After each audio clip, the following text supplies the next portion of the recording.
Masara oromo bedo deputy president. So wan gi ji manyalo bedo deputy president, wan kata gi Winnie Odinga nyalo bedo deputy president, kata Mama Haida nyalo bedo deputy president, to kata onge gimi nyalo wachonwa ni party leader wa oti.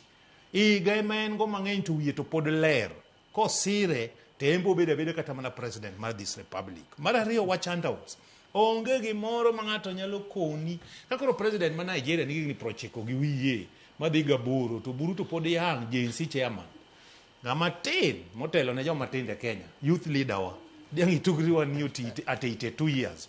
To ng'ato to bedo president in Nigeria gi 90 something years. Okiga bich go imiya to chamo kwanza ng'ato kodonje pa, oduoko rony matin ket koro state rite, onge stress. En uchung to wacho mani habari zenu wa Kenya, hiyo nitafanya to beda. Odaka so many years. Mie nyako matin ma kido chung to. Bas. Gima dwa pogora gi weda. Kawa yero jotelo momiyo wa pesa mang'eny to services bokwa beyono. Kwa kono ji ni mondo los pesa ni koro kaka ansande ani office achok pesa mang'eny emedi dok yerago. Mano wa mislead the community. Mane momiyo devolution poko work for us kaka oganda. Wadwaro ng'ama ideology ne are very clear, track record ne are clear. Wadwa yiere katen gi pesa kato onge go mondo odhi omiwa service. Leadership is about service. Okay, about ni ng'ani usomo ng'ani nigi pesa. Kane mwasedhi go wrong. Ng'ato nyaka miwa blueprint mare mondo miwa ne kako nyalo bedo jatelo.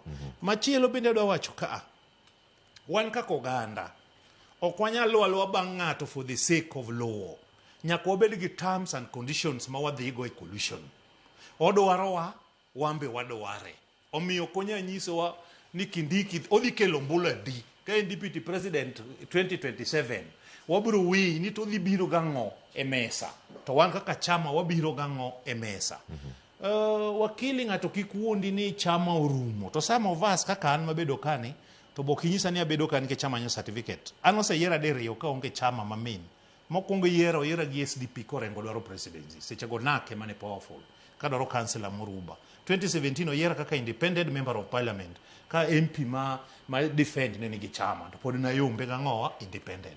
Some of us track record wa emamiyo wachopo kama wantiere ni.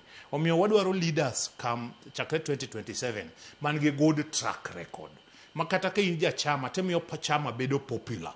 Ok ni rely ni mi certificate mundi yombi siko mani party nyaka wa strengthen gi joma miyo party kichungi wuoyo to jiluo party nikech party omiyo gi a good leader, a leader matimo gik ma party dwaro, ok mabeda baggage to the party. Wadwaro leaders magina asset to the party.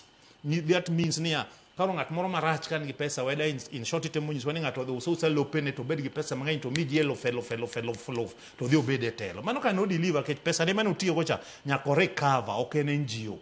Nyako recover pesa ne kendo koko chak tich mano kwa biyudo good leaders. For example ansani in the whole country ane mjumbe mosemiyo joge ne basari. Na miyo nyithinde 3,000 sing 10,000 to nyithindo 200 tere driving school. Kijana moro penjo ka kipingi luonge ni Brian. Brian na miyo nyithindi 1,970 sing 10,000 to gimowa piyo scholarship. Nwa miyo ntie pesa mwatenga side iluongo ni Nuru. Sona West Nuru maya piny. Nwa miyo nyithindo 70,000 nyithindo 45. Maginwa miyo gi full scholarship. E secondary nwa kao nyithindo 45. Mwa miyo full scholarship 56,000. Kichodo nwa dwa yudo doctors. Strategy mara weda enia kimia miyaji pesa tema rom jomoko kao pesa no tidhi riemb gi kech pesa no ko clear the fee. Koro wadwaro ni every ward wang'eni can we have few doctors, can we have few lawyers, can we have few engineers in the next 4 years mondo ka penje timo to wayudo jo A adi. Ok inyal leko ni dhi yudo jo A, nyaka plan kaka jogi dhi yudo A.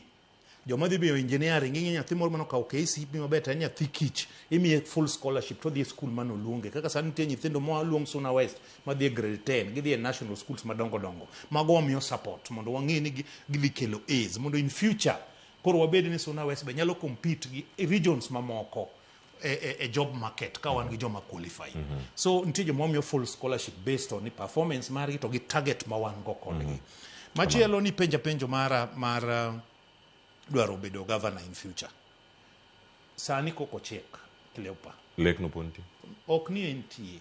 Lek no koka chopo kare. E ODM ni koro isewinjo met gi lek mar ODM. Chama na en ODM to chama na en jo Migori. Adwa wuoyo gi jo Migori akono gini nachako kaka kansela dhi uru rubune kaka natiyo abedo meya mogik ma Migori ngiuru kaka natiyo kan meya sani serve second term na kaka mjumbe Masuna West dhi uru negi wang'u to dhugo na ombulu aonge mwandu mabro nyiewo goji to gima dwala assure gini leadership is not about presence and about consistency ibedo ng'at moro matimo gik moko koro ka jo Migori dhi dwaro gimiluongo ni service delivery to Peter Masara ene candidate man gi EE iwinjo o exceed expectation e gima antiere sani koro wan kaka oganda mar joluo bende onge ng'ama riembe chama babu nigi haki en mani oringo babu is my personal friend mabe adwa ni elewa uru babu Nairobi kama ndibed governor nyaka yude kuche moko